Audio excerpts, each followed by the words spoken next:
pastoral, María de Magdala.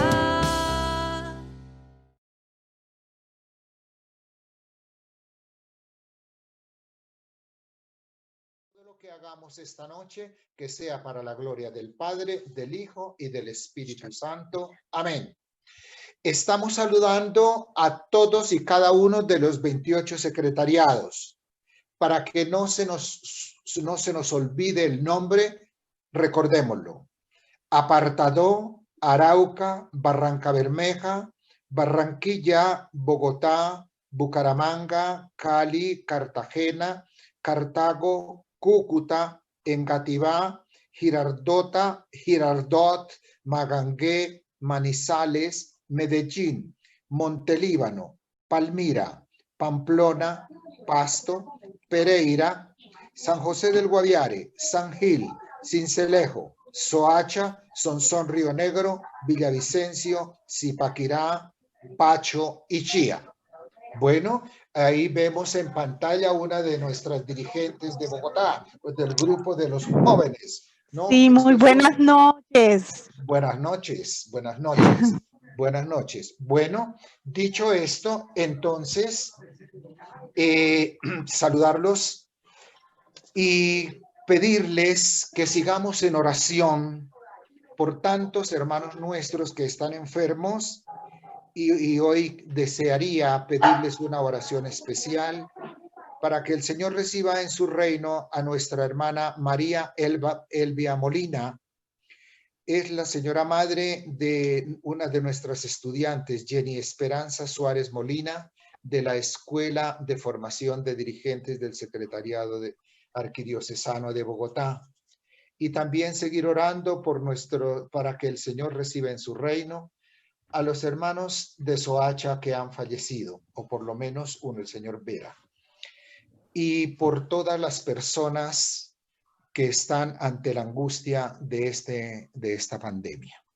Dicho esto, entonces quisiera recordarles que en todos sus correos, les debió llegar este mensaje.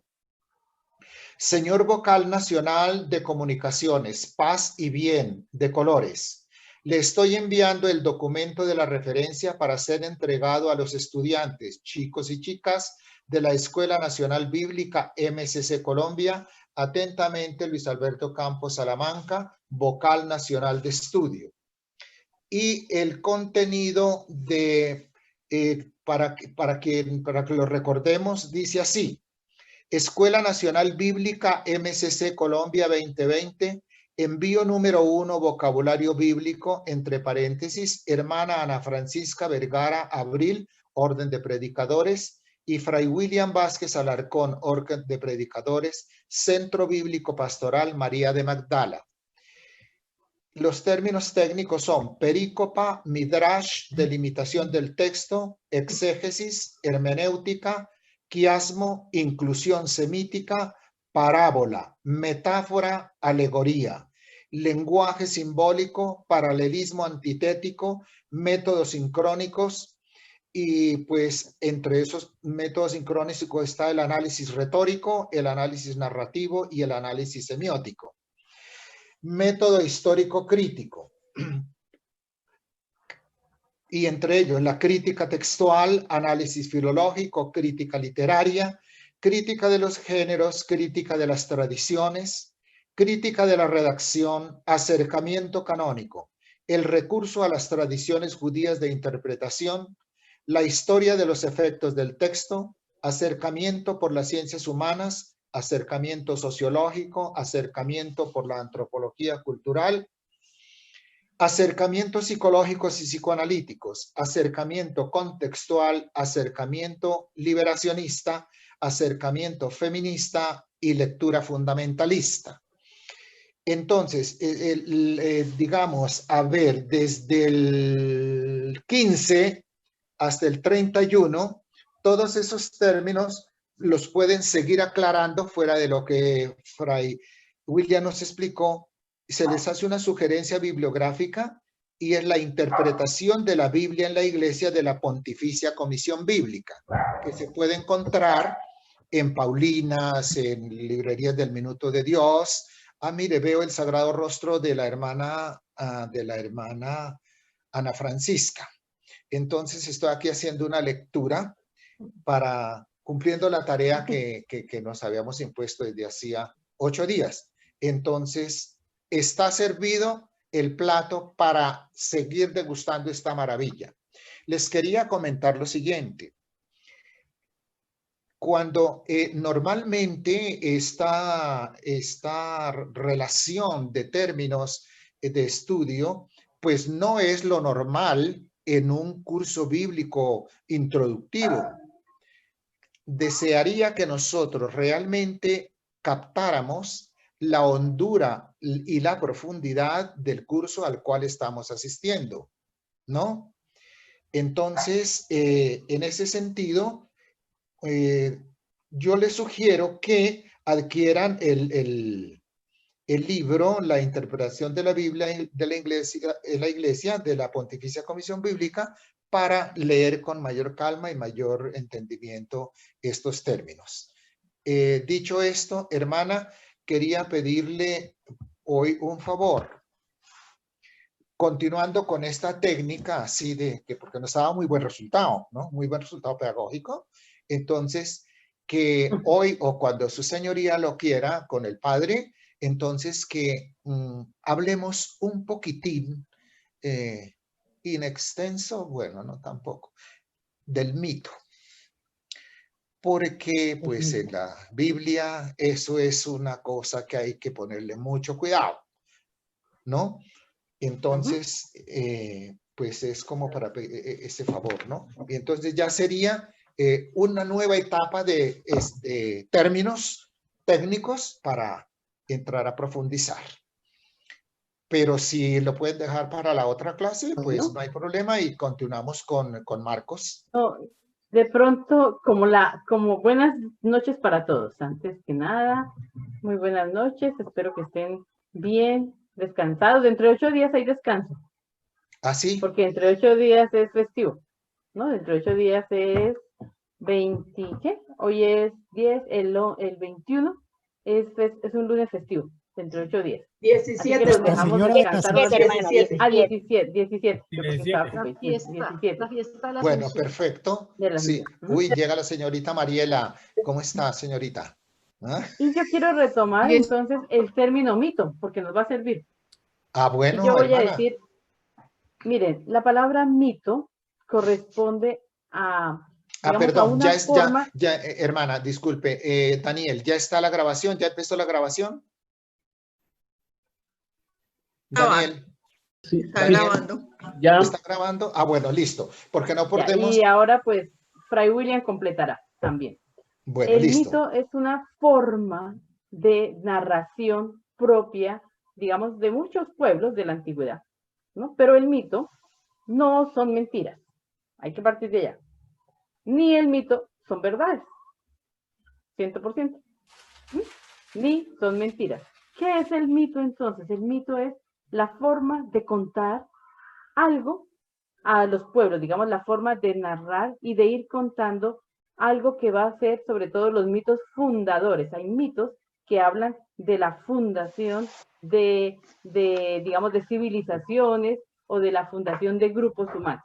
Entonces el mito vendría a ser como una especie de relato que le da validez a un grupo humano también. Y en ese mito pues se van a revolver o se van a mezclar, por ejemplo, todo lo que son los panteones de distintos pueblos, ¿cierto? El panteón con la población, con el pueblo, con la comunidad a la que se le dirige el mito. Yo estoy haciendo esto como facilito.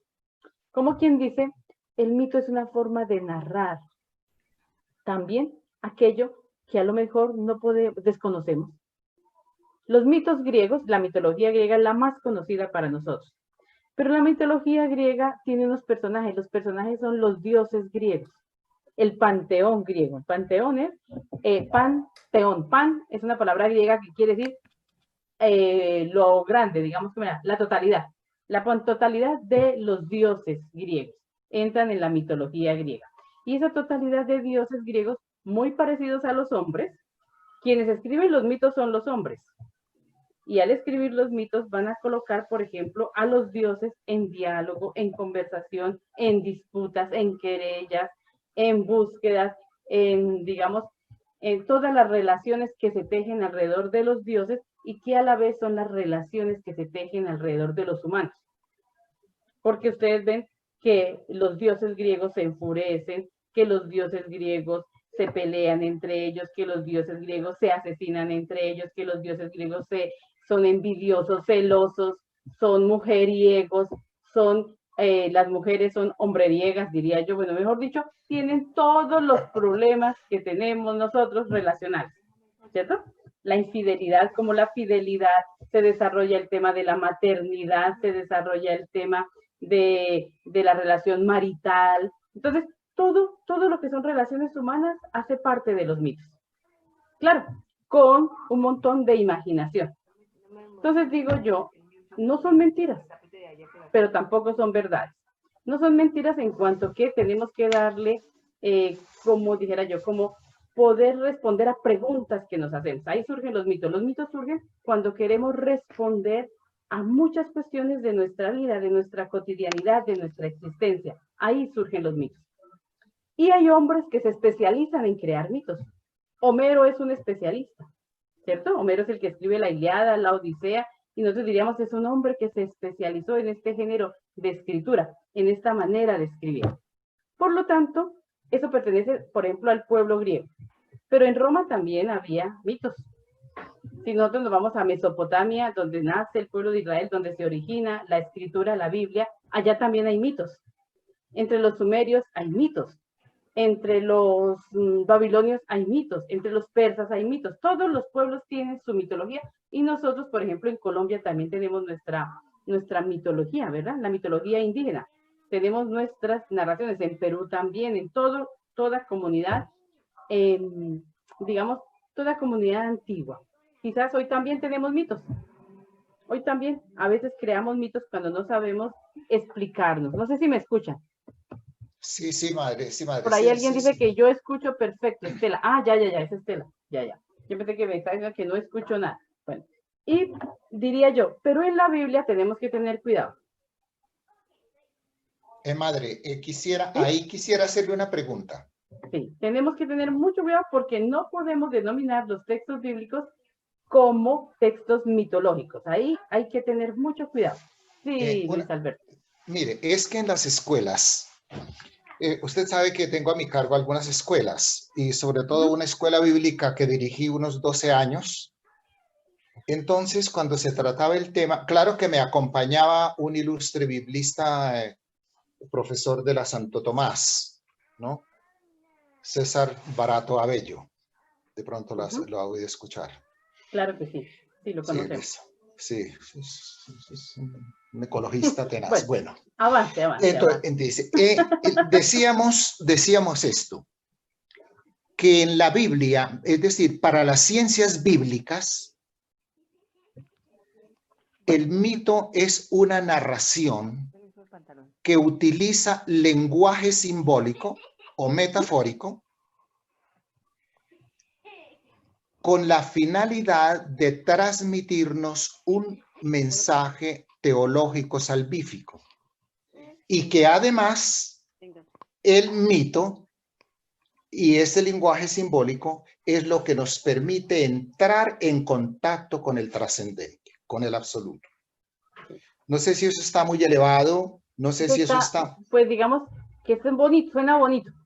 Sí, pero lo importante, estoy de acuerdo, es que el mito, como dice Severino Croato, el mito tiene raíz histórica. Y sirve para fundar, digamos, para darle fundamento a lo que yo decía, cómo se originan los pueblos. Pero si vamos a darle la terminología de mito a los escritos bíblicos, nos podemos equivocar. Sí, nos podemos equivocar. Hay mitos en los que el pueblo de Israel se basó para construir sus textos. Hay mitos que el pueblo de Israel conocía y le sirvieron para elaborar sus textos.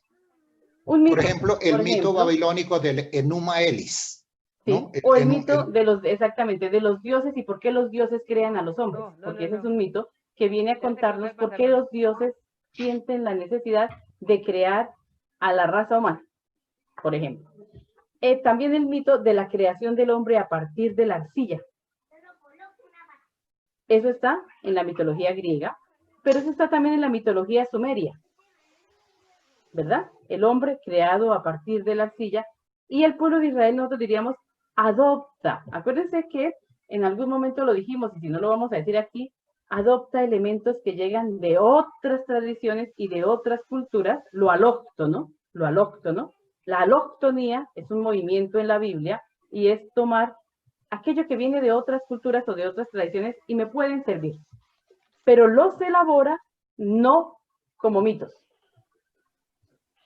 ¿Sí? No como, yo diría que no como mitos, aunque el mito nos sirva para darle fundamento a algo, pero no los elabora desde ahí. ¿Por qué? Porque Israel, por ejemplo, para Israel, Dios no se pelea con los hombres. Ya te coloqué el pantalón. Para Israel, Dios, para el pueblo de Israel, Dios no crea al hombre. ¿Para qué? Para que lo sustituya en su trabajo. Dios no crea al hombre para que el hombre, digamos, sea su servidor, sea su esclavo, como en los otros mitos.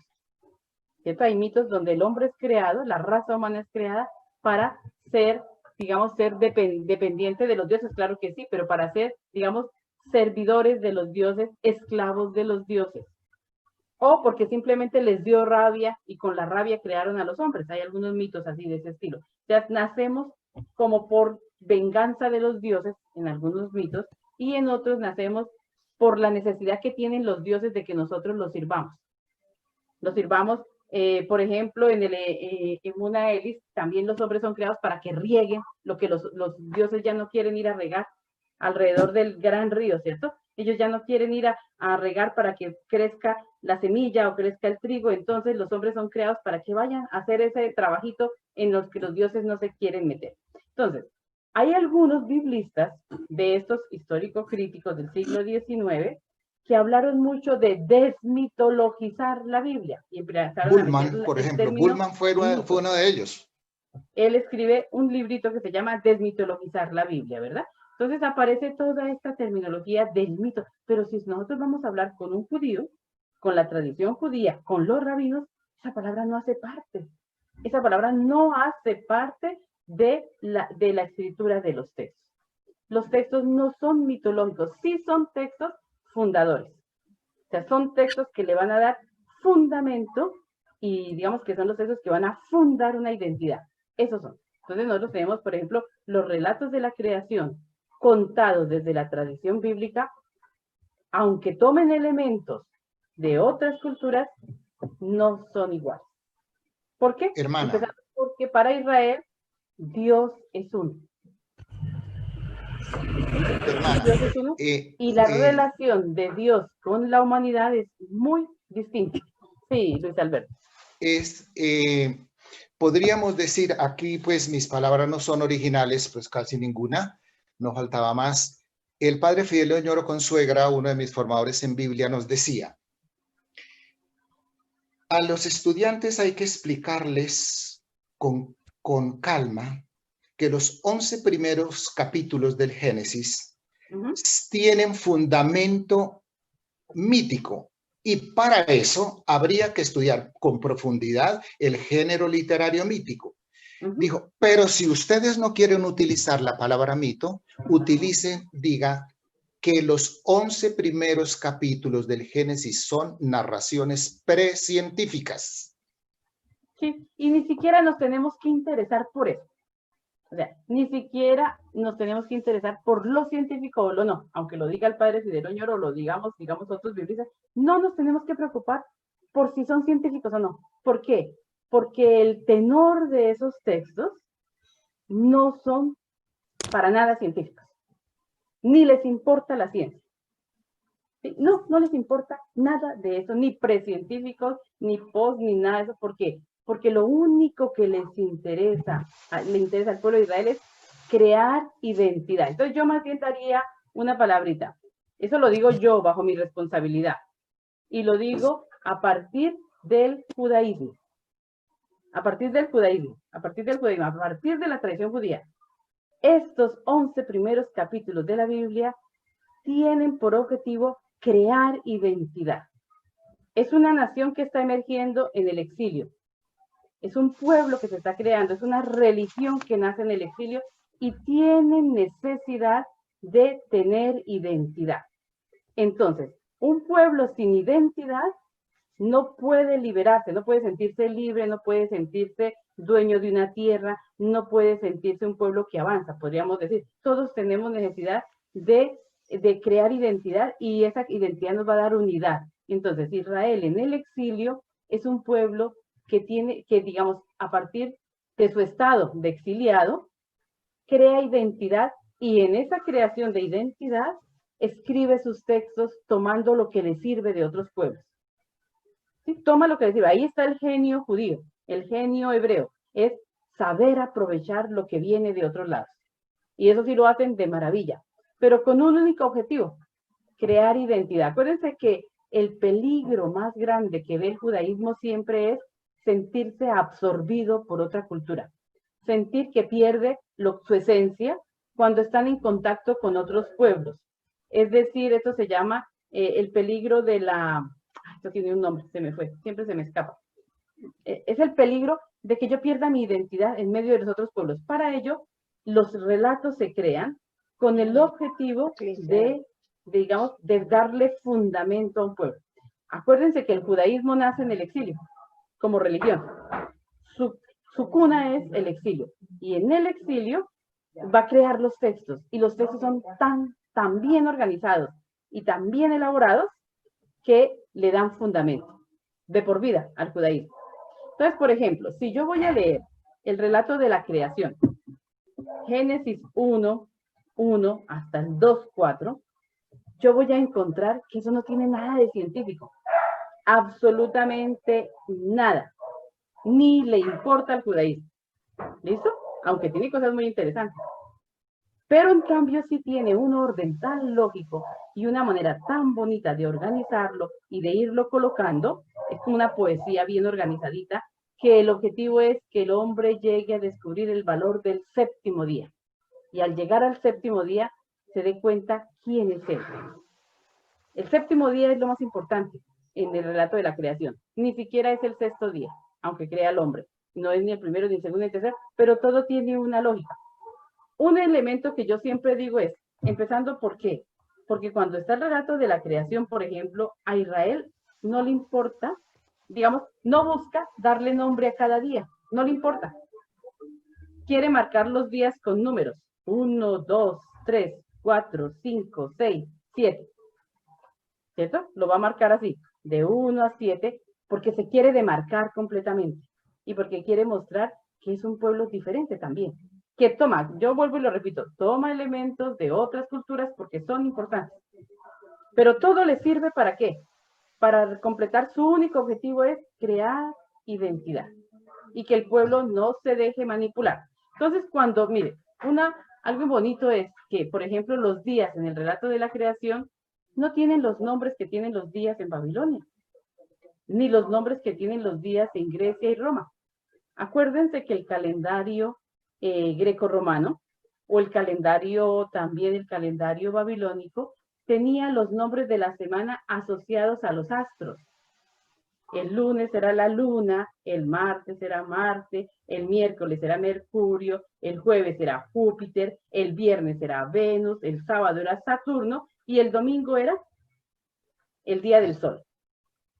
El día del sol, porque si el lunes es el día de la luna, el domingo era el día del sol, como en alemán o como en inglés, o como era, dies solis en latín. La canción de Melina Mercury cuando yo era joven, Never on Sunday. Exactamente, entonces el domingo, muy bien.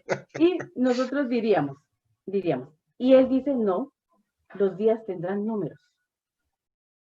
1, 2, 3, 4, 5, 6, 7, para que lleguemos al séptimo día y el séptimo día nos encontremos con la plenitud, porque es el día 7, pero también día de descanso.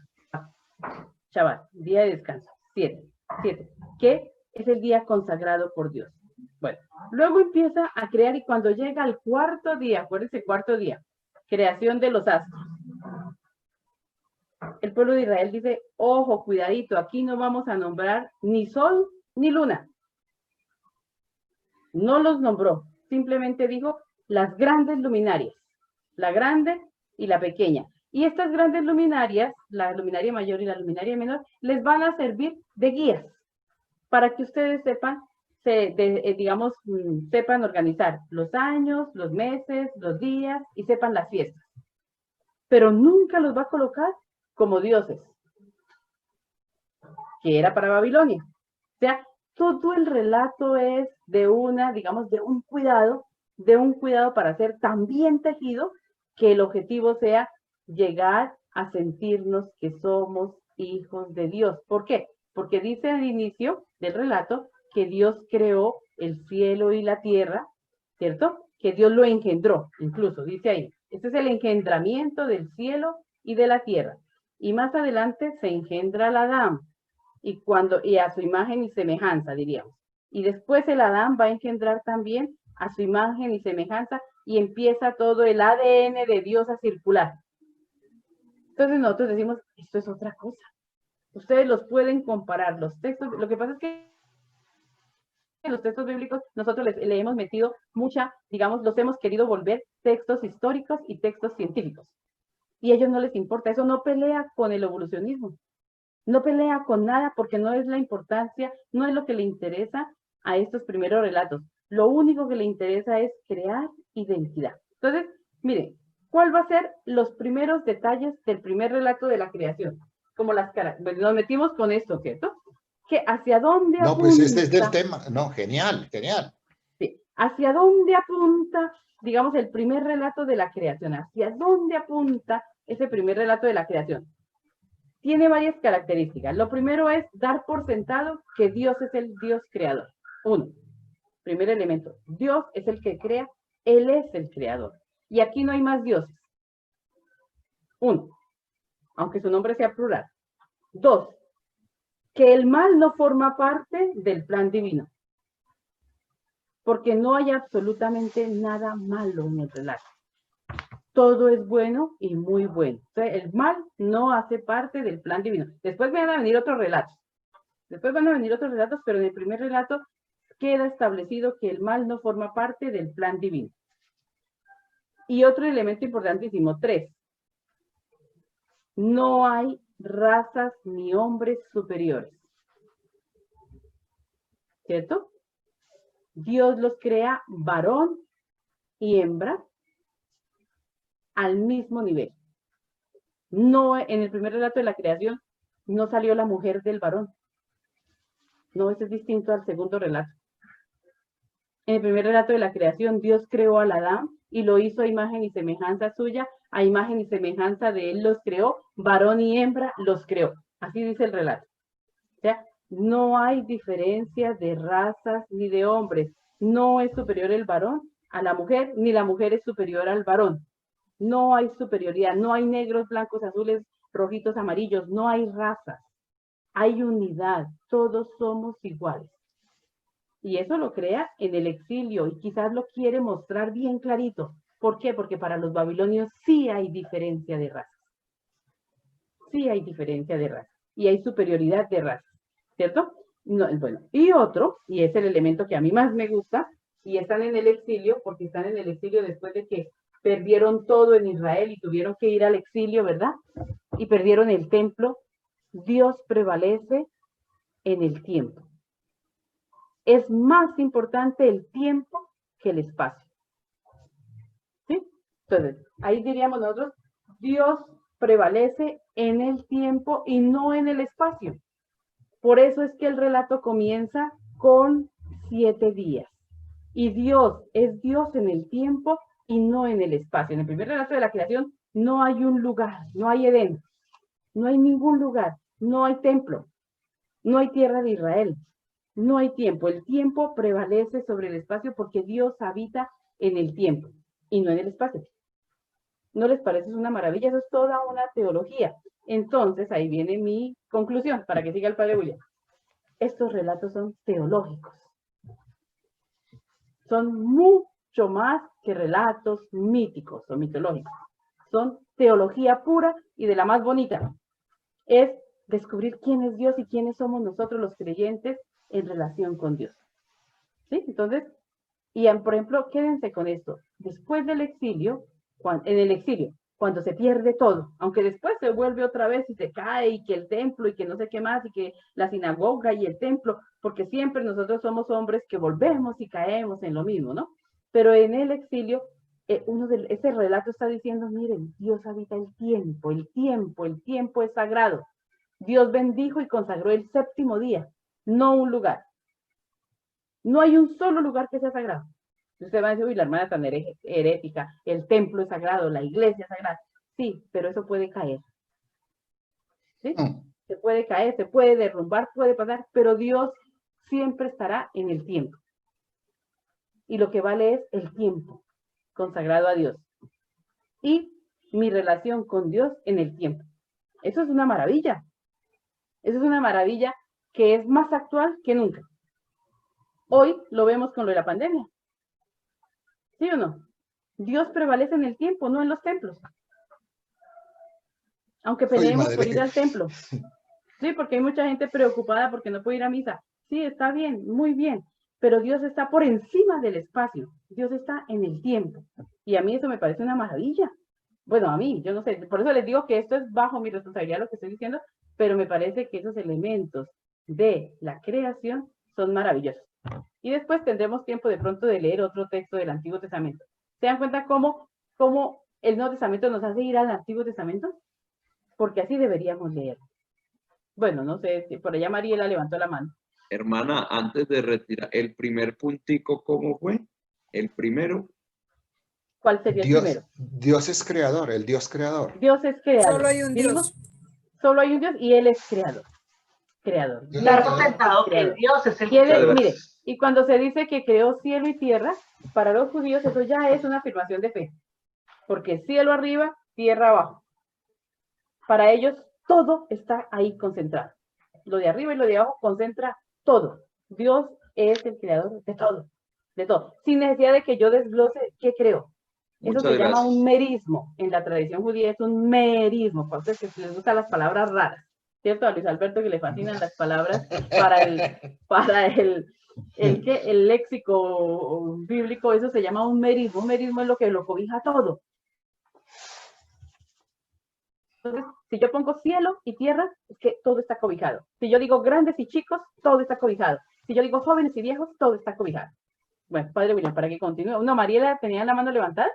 ¿O me pareció? ¿O se hermana, gracias por la exposición tan pedagógica.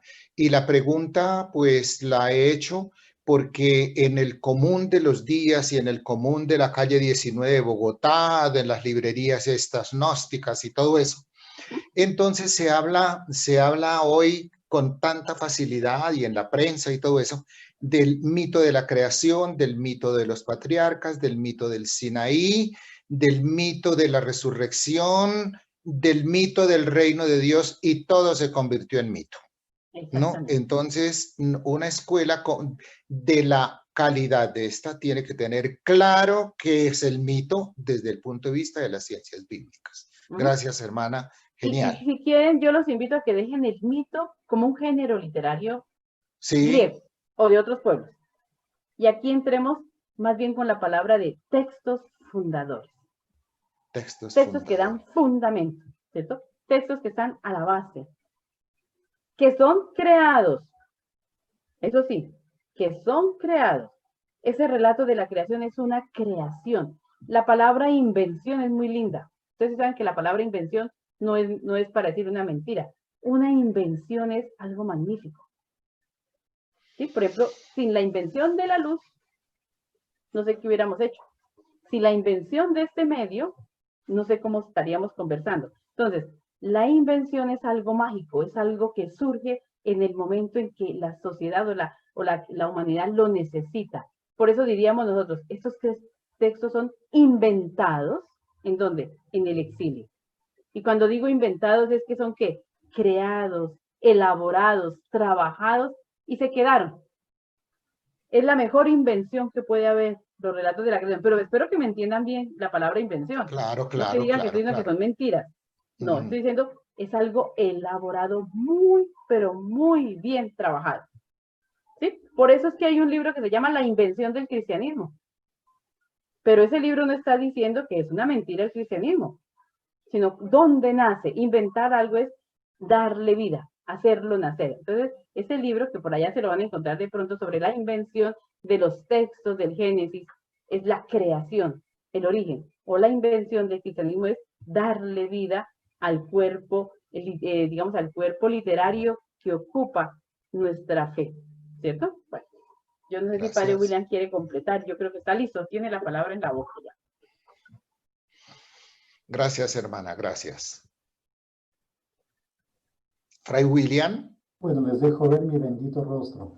Ah, Buenas noches para todos. buenas noches, Fray.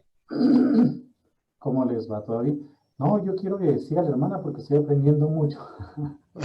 Ya, que continúe. Bien. Entonces, vamos a prácticamente ver lo que hay que ver hoy día. ¿Ya? Y lo que hay que ver es, pues, básicamente qué es lo que han visto ustedes a lo largo de esta semana sobre el Evangelio de Marcos. Entonces, antes de continuar, porque ya estamos en el capítulo 6, ¿se acuerdan ustedes?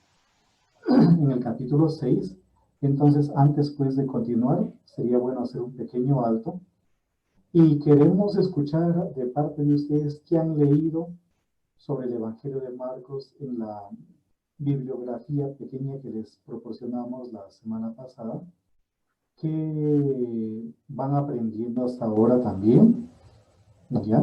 Que van aprendiendo, y luego, si tienen, por ejemplo, dificultades o si tienen preguntas. Flor me parece que ya levantó. Yo tengo una pregunta, padre. Bueno, la hago O después de Flor. O le cedemos a Flor el Flor. micrófono primero. Buenas noches, Fray William. Sí, estaba mirando que en esta nos divide a Marcos en dos partes, ¿no? Y también habla de que deja como incierto el hecho de la resurrección, porque me llamó la atención que dice que como que corta ahí. Pero lo otro que me gustó mucho es esto, y que no lo había visto tampoco de esa manera, es la conversión del centurión. O sea, que hizo que esto tan concreto, porque él dice que es muy concreto, que es muy, muy básico, porque no habla de los inicios de la vida de Jesús, y habla concretamente de lo que, de esas dos partes, de lo que fue nombrado como rey, como Cristo, como hijo de Dios, y la conversión del centurión. Fueron las dos cositas que me llamaron la atención. Una pregunta, padre. Una pregunta. Sí. Es que, mire, leyendo ahí en el comentario del tercer tomo de San Jerónimo. Es una pequeña cosa. Les hemos dicho que lean el tercer tomo, básicamente porque está en PDF y porque en su época fue una obra muy, muy seria. Hoy en día algunos puntitos tal vez son cuestionados, aunque todavía en su gran porcentaje sigue siendo una obra de autoridad. Pero probablemente para algunos que recién están entrando en contacto con los textos bíblicos, el hecho de encontrar un comentario casi versículo por versículo puede ser de mucha utilidad. Era esa la razón. Y hay libros muy buenos y más actuales, pero no siempre se tienen en el formato que nosotros pues les hemos indicado. Son en físico, qué sé yo. No, era básicamente esa. Perdón por la interrupción. La pregunta es esta, Fray.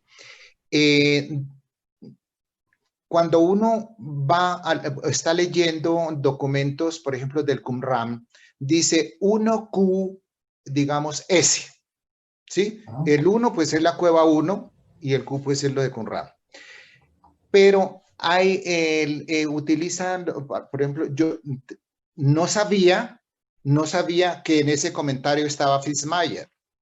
No, pues eso es un monumento, pues.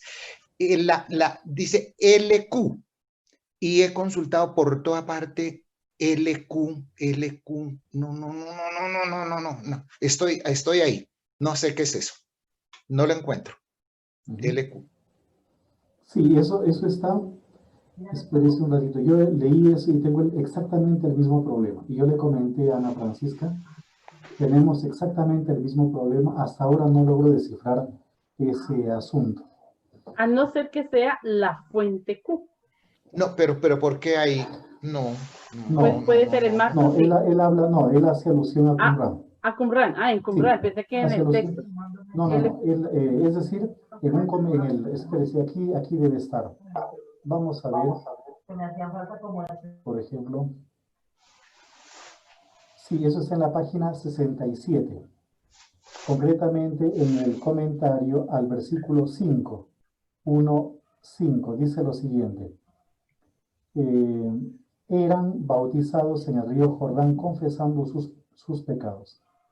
Tanto el bautismo de Juan como la confesión de los pecados tienen paralelos en LQ, pero ahí coloca entre paréntesis 1QS 5:1, pues habría que ver un poquitito más qué cosa es lo que está queriendo decir. Y luego dice, sobre la posible conexión del Bautista con Qumran, hay que ver el Evangelio de Mateo, concretamente los parágrafos, el párrafo 43, ¿no? Habría que ver un poquitito ahí.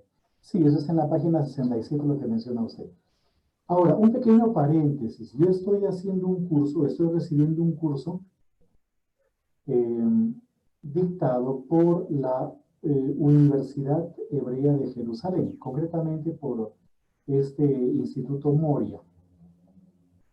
Y el que dicta el curso es un tal Rodolfo Kaumann. Royman. Royman. El curador del museo del libro.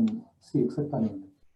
Y, por ejemplo, no he escuchado todavía la tercera clase, sino la segunda nada más. Pero dice cosas interesantes. Le hacen una pregunta a él. Y la pregunta es si, por ejemplo, se han encontrado, porque ahí hay libros, pues, o mejor dicho, habían textos sobre varias cosas, y le hacen la pregunta de si había, por ejemplo, tratados de medicina o cosas por el estilo. Y él responde diciendo de que no. O sea, tal como nosotros entendemos la medicina, no. Sin embargo, hay algunos manuscritos en donde se habla de exorcismos. Ese dato me pareció interesante. O sea, parece que dentro de la comunidad de Qumran habían creencias sobre exorcismos. Y por lo tanto, había también la creencia de que la gente estaba poseída por algunos espíritus y que de una u otra forma había que liberarlos. Por lo tanto, podríamos decir, por ejemplo, aunque lo que yo les comparto es lo que voy aprendiendo también, podríamos decir, por ejemplo, que es probable que Jesús haya estado en sintonía con ese tipo de creencias, ¿no? Este Royman es justamente un judío, él es judío, qué sé yo, pero conoce muy bien también el Nuevo Testamento. Lo que yo voy escuchando es muy preciso a la hora de citar, aunque no miraría los textos o no mira los textos como los miraría un histórico crítico, evidentemente, ¿no? Él coge entonces los datos, Mateo dice esto, luego otro, o sea, un poco indistintamente, y eso a mí ya me genera un poco de problemas. Pero es normal, o sea, a él no le interesa eso, le interesa mostrar lo que hay en uno de los lugares en donde se han encontrado manuscritos, básicamente en el desierto de Judea, y más concretamente pues a orillas o medio a orillas del Mar Muerto, porque no es el único descubrimiento, hay un montón de lugares en donde se han descubierto manuscritos. Y eso también daría pie para pensar de que puede haber algún tipo de relación, pero aquí no hemos ahondado más, entre el Bautista que es mencionado aquí y obviamente lo de Qumran. Cuando uno visita Qumran, cuando uno va al complejo arqueológico, le muestran un video y Juan Bautista aparece como alguien que coqueteaba, no sé si la palabra sea muy exacta, pero sí, pero alguien que estaba como en relación con el movimiento qumranítico. Ahora, nosotros, Ana Francisca y yo, pues tenemos también amistades en Israel y concretamente en la Escuela Bíblica de Jerusalén. Y ahí está uno de los más grandes especialistas de Qumran, el padre Milpuech. Y él, por ejemplo, no es tan la idea de identificar a Juan el Bautista con Qumran. ¿Ya? No es tan de la idea. Sin embargo, hay algunos elementos un poco interesantes, como el tema de la purificación con agua. Y es que si ustedes miran algún documental sobre Qumran, se van a dar cuenta que una de las cosas para ellos importantes era la purificación, los rituales de purificación. Y curiosamente, Juan el Bautista aparece en una situación similar y según el Evangelio de Juan, capítulo 3, y también los comienzos del capítulo 4, Jesús mismo estaría igualmente en relación con los ritos de purificación bautizando. Pero son simplemente algunos datos que están allí. Ahora, sí, ahí hay ese dato también yo necesito corroborarlo. Digamos, yo lo voy a clarificar en algún momento. Yo simplemente lo leí un día, ya hace varios meses que lo leí, cuando comenzamos a traducir el Evangelio de Marcos, leí eso y me llamó la atención, pero no ahondamos más en el tema. Entonces, es un puntito, una tarea que está ahí pendiente también para nosotros.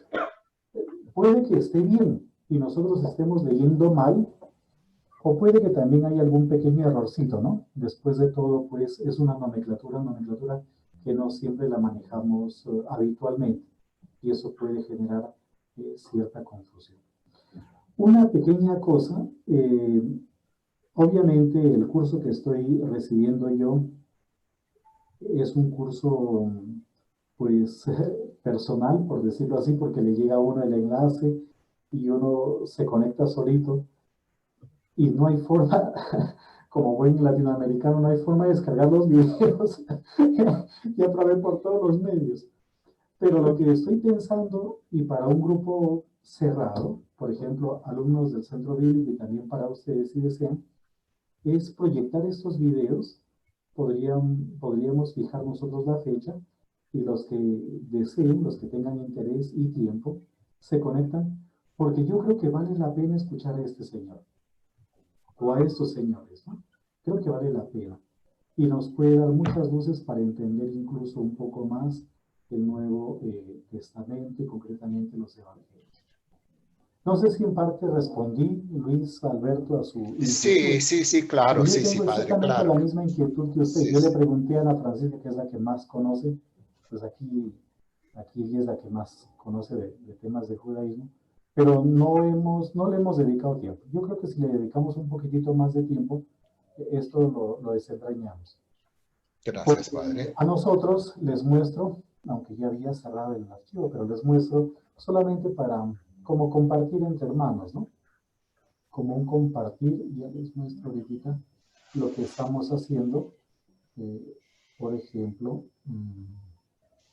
aquí les voy a mostrar este documento. Lo que vamos básicamente realizando, como ya les hemos mostrado también, pero es simplemente pues, un compartir entre hermanos.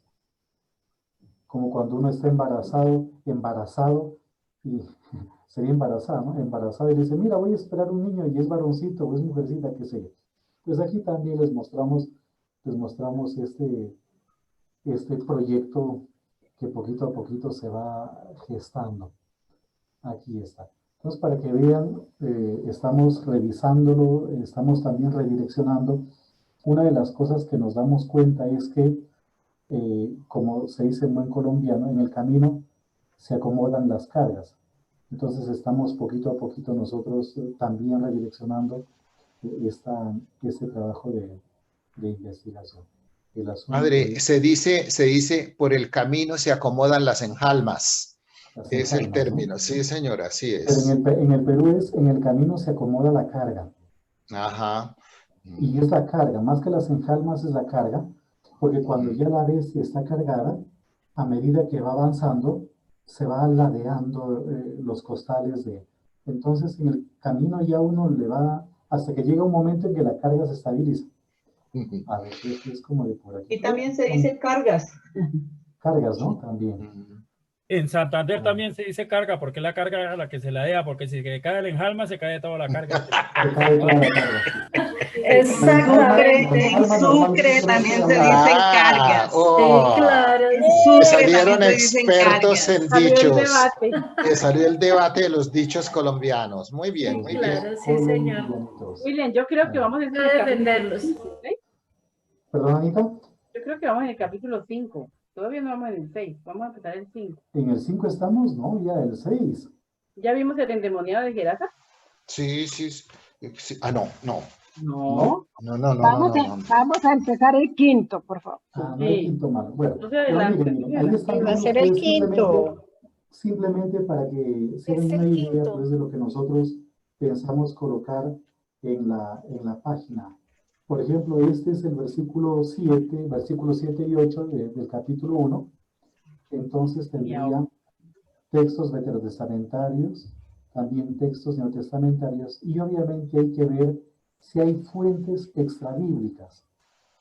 Por ejemplo, en este caso tenemos que averiguar para ese versículo del que ya hemos hablado, si en Qumran encontramos algo o no encontramos algo. Así es que poquito a poquito ya les iremos mostrando más de lo que vamos haciendo. Pero sigamos dialogando, por favor. ¿Qué más encontraron? ¿Qué más leyeron? ¿Qué inquietudes tienen? ¿Qué inquietudes tienen? No se olviden que hoy es el día del examen. El día del examen. ¿Qué más cosas vieron? Mi mami le manda a decir que me duele la cabeza y que no puedo presentar el examen. Bueno. Bueno, está bien. Todavía dan excusas. Encontré, Padre William, yo encontré lo siguiente. Yo creo que yo creo que ya lo había escuchado, pero no se me había quedado. Pues que es uno de los libros de Marcos, es uno de los libros más antiguos, escritos más antiguos, y se cree que lo escribió más o menos en el año 63 en Roma, y era de un lenguaje sencillo para la gente de la calle. Encontré esos datos. También que se llamaba, su nombre era Juan Marcos, que Juan era el nombre judío y Marcos era apellido latino. Pues también encontré que él tenía más o menos, era una posición pues buena, según la mamá María, creo que se llamaba, que era una señora pues de Jerusalén que tenía más o menos sus bienes, y allí hacían las reuniones en Jerusalén, en la casa de la mamá de Marcos. Y también era sobrino de Bernabé.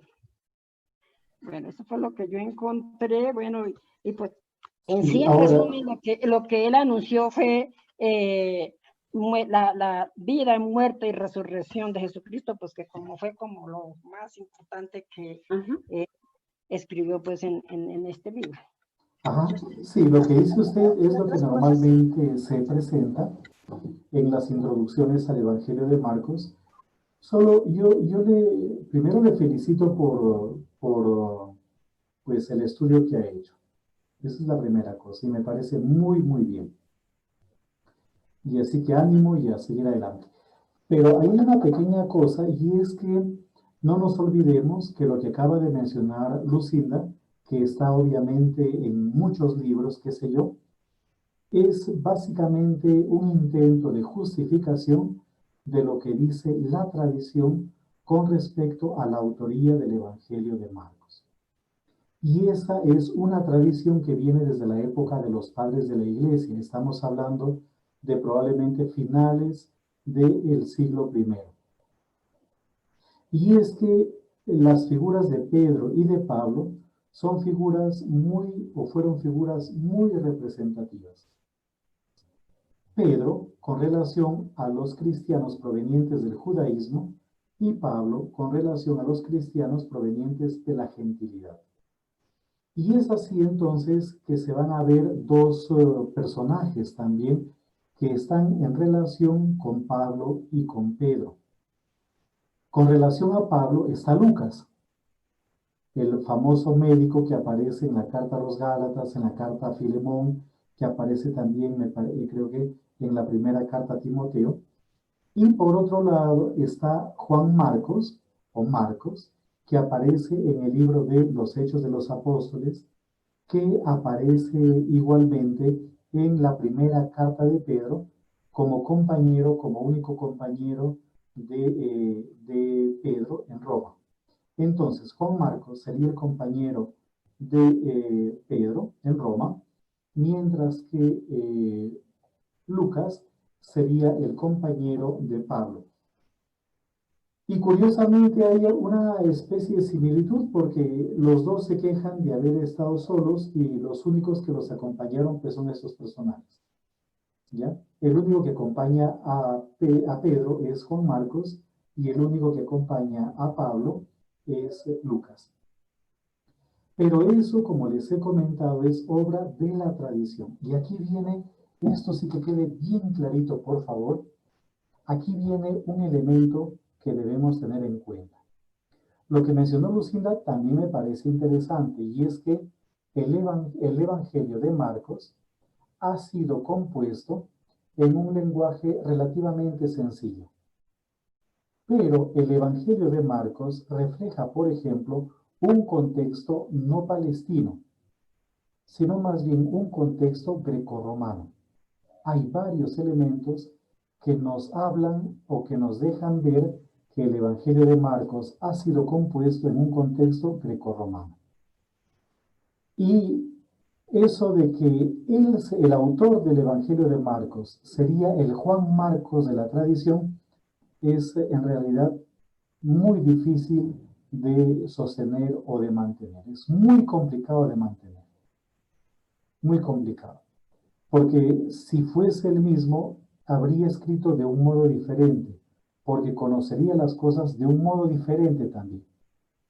Este Juan Marcos aparece incluso generando un problema muy grande entre Bernabé y Pablo en el libro de los Hechos de los Apóstoles, en el contexto del primer viaje y del segundo viaje. Él es el causante de una tensión entre Bernabé y Pablo. Entre Bernabé y Pablo. Entonces, quédense con una idea. La idea es que el Evangelio de Marcos es anónimo. Y Marcos, como autor del Evangelio de Marcos, o mejor dicho, la identificación del Marcos que aparece en el Nuevo Testamento como autor del Evangelio de Marcos es obra de la tradición. Pero a ciencia cierta no sabemos en realidad quién compuso el Evangelio. Pero hay un elemento que no debemos tener en cuenta. Creo que Flor manifestó algo. El tema del centurión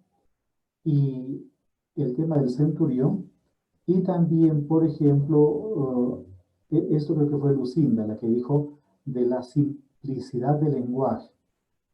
Ahora, nuevamente, yo como que cada vez estoy viéndolo con más claridad, pero no se olviden, por favor, que es simplemente hipótesis de trabajo.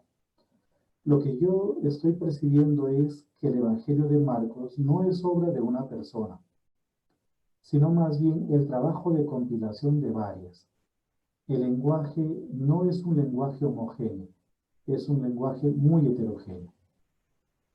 Pero aparte de eso, aparte de ser un lenguaje muy heterogéneo,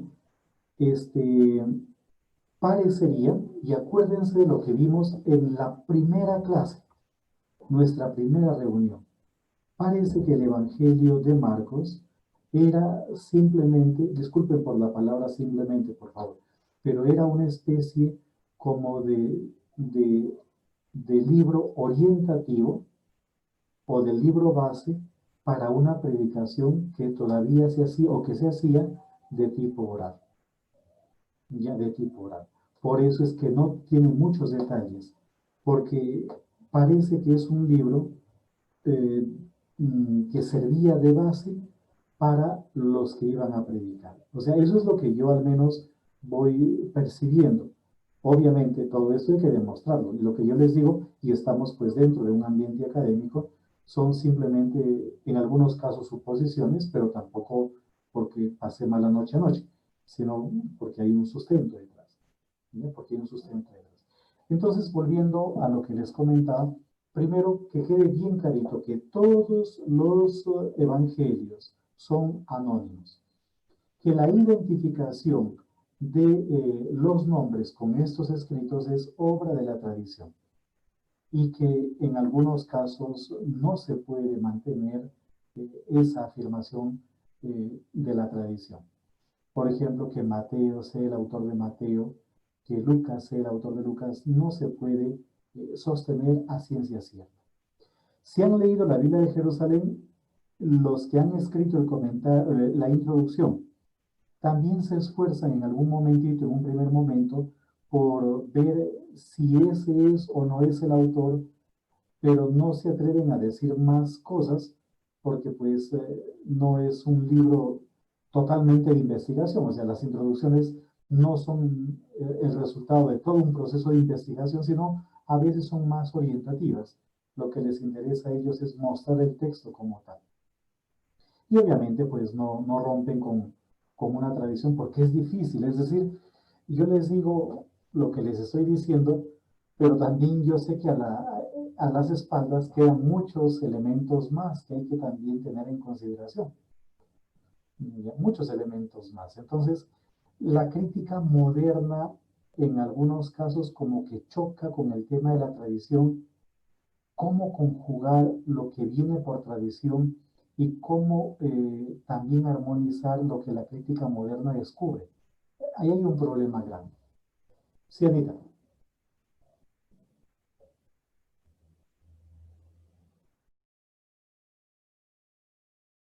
No, me estaba rascando la mano. Ah, yeah. Sí. Entonces, no sé si va quedando clara la explicación, ¿ya? Entonces, por lo menos que quede en la cabeza la idea de que los evangelios, Marcos concretamente, es anónimo, que la tradición atribuye el libro al personaje Juan Marcos, que nosotros encontramos en Hechos de los Apóstoles e igualmente en la primera carta de Pedro. Porque la tradición dice algo más todavía.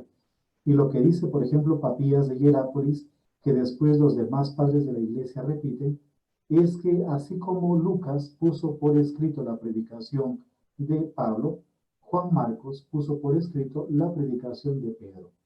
Pero ellos parten del supuesto de que a lo mejor Marcos y Lucas no estuvieron juntos a la hora de componer sus relatos. Y lo mismo Mateo. Mateo habría compuesto su evangelio en su propio idioma, hebreo o arameo. Pero estas afirmaciones de los padres de la iglesia chocan tremendamente, frontalmente, con lo que la ciencia bíblica pues logra identificar. O sea, es difícil de mantener, difícil de sostener en realidad. ¿Qué más cositas? A ver, estamos en evaluación. Ya hay 2 que han respondido a los exámenes. Esas 2 están promovidas. Buenas noches. A ver, Daxi Janet. Sí, padre. Número de orden, por favor. ¿Perdón? Es que aquí en Colombia debe ser diferente, pero en el Perú todos los estudiantes tienen un número, ¿no? El 1 es Arana, supongamos. El número 2 es Ballesta. El número 3 es así. El número de la lista. El número de la lista. Okay. Entonces, en el Perú, sea primaria o secundaria, es el número de orden, entonces es ya el número de la lista, claro. Padre, leí algo que me pareció como curioso y es que el Evangelio de San Marcos se le prestó una verdadera atención, fue como a finales del siglo XIX, porque la tradición de la iglesia lo veía como un evangelio muy pobre, como muy escaso de vocabulario, que era muy repetitivo, muy monótono, entonces de pronto no era tan agradable. Y esto me recordaba una de las clases donde ustedes nos comentaban que esto solía pasar con los primeros textos escritos, que sí. porque los siguientes iban a ser más grandes en contenido, en reflexiones y todo, porque ya tienen como una base, pero que ese en especial se le prestó fue importancia realmente de los sinópticos, fue realmente a finales del siglo XIX y comienzos del siglo XX. Eso me parece sí, bien. claro, claro. Sí, lo que menciona usted es tremendamente valioso. Es tremendamente valioso. ¿Por qué motivo? Porque nosotros tenemos 4 evangelios canónicos, obviamente, y de los 4 evangelios, 2 son aparentemente, ojo, estoy apoyándome en la tradición, 2 son compuestos por apóstoles y 2 son compuestos por personas que no son apóstoles. Obviamente, Mateo y Juan serían apóstoles, mientras que Lucas y Marcos no son apóstoles. Por lo tanto, en la iglesia, y hasta el siglo que usted manifiesta, y eso me parece extraordinario, se miraba con más, ¿cómo les podría decir? Como con más autoridad al evangelio, por ejemplo, de Mateo y al evangelio de Juan. E incluso el evangelio de Lucas también, ¿ya? Porque Lucas pues escribe bonito y todo lo demás, además una persona culta, qué sé yo, pero si Mateo es un apóstol, obviamente lo que está dentro del evangelio de Mateo es objetivo.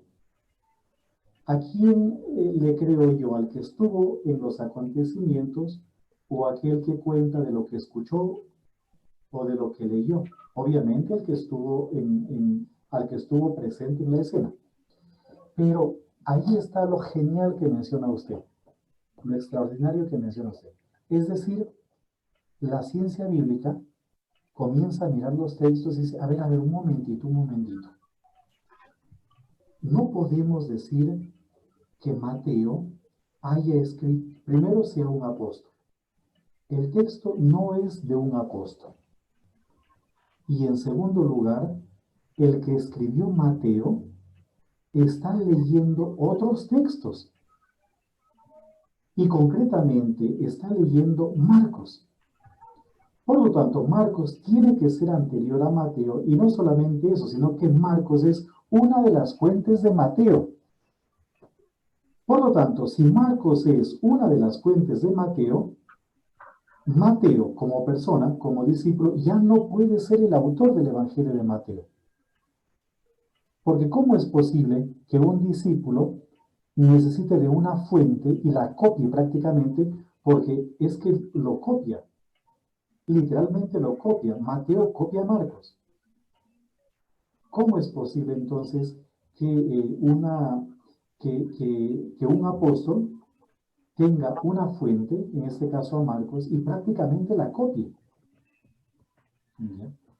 Por eso es que nosotros hemos querido comenzar con el Evangelio de Marcos. Porque cuando ustedes lean Mateo, sabiendo Marcos, van a entender perfectamente cómo el autor de Mateo está leyendo a Marcos. Leyendo. No sé. ¿Perdón, Anita? No, nada, y que quiero que me cae el gato. Así que el gato me hace caer. Bueno. Entonces, como le estaba comentando, No, no sucede. y es ahí en donde, por ejemplo, el Evangelio de Marcos cobra fuerza.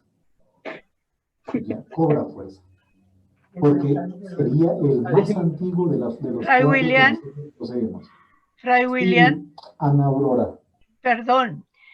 Yo encontré que Marcos escribió su evangelio en Roma por petición de los fieles, según lo había hecho Pedro. Y se cree que Marcos, se cree que Marcos fue discípulo de Pedro. Ajá.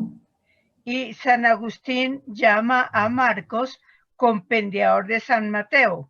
Ajá. Entonces, sí, que no se sabe si escribió en griego o en latín. Ajá. Que un idioma o unas palabras muy, muy simples y que lo escribió en el año 45 de nuestra era. A ver, varias cositas, aunque ya algo dije anteriormente. Esas afirmaciones, incluso la que dice San Agustín, claro, San Agustín es del siglo IV, V, ya es tardío. Papías de Hierápolis es el primero en hablar de eso. Papías de Hierápolis es del siglo I, II. Y luego, ahí hay dos tradiciones en los padres de la iglesia. Una tradición dice que el mismo Pedro le pidió que escribiera. Y otra tradición dice que la gente le pidió que escribiera. Depende un poco de qué padres de la iglesia son los que están transmitiendo esa afirmación. ¿Y por qué en Roma? Porque la primera carta de Pedro supuestamente ha sido compuesta en Roma. Supuestamente, si quieren veamos la primera carta de Pedro. ¿Ya? Vamos a ver primera de Pedro. ¿Cómo comienza la primera carta de Pedro? Aquí está, a ver, primera de Pedro. Dice lo siguiente.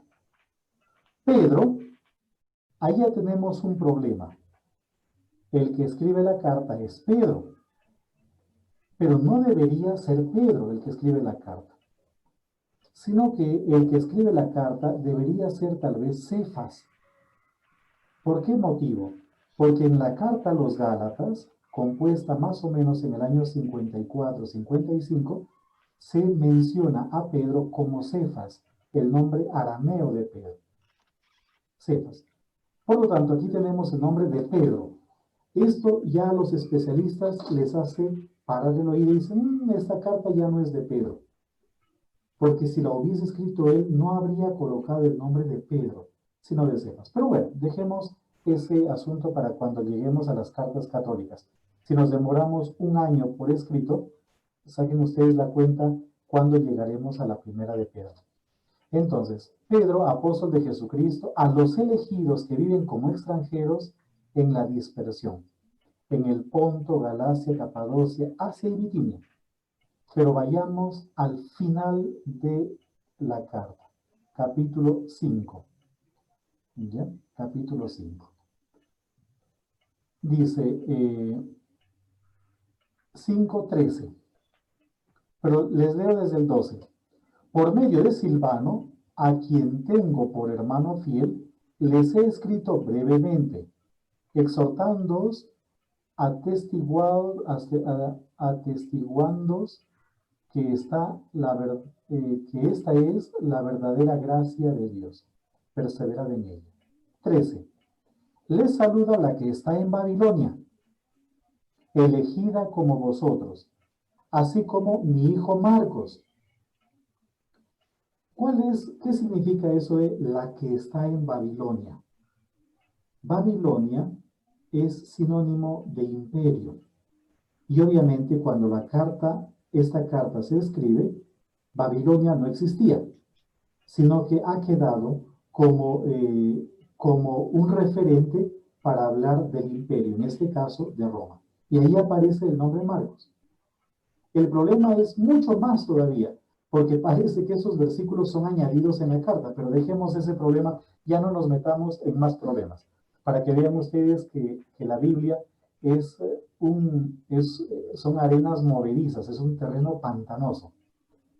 Ahí donde ustedes pisan se mueve, ¿ya? Ahí donde ustedes pisan se mueve. Es decir, de la manera como nosotros lo estamos haciendo, porque tranquilamente podríamos simplemente ver el comentario y ya. Pero si queremos verlo más críticamente, pues hay que meterse también en estas aguas caudalosas, en este terreno movedizo. Ahí tienen el nombre de Marcos y ahí tienen ustedes también la alusión a Roma en la palabra Babilonia.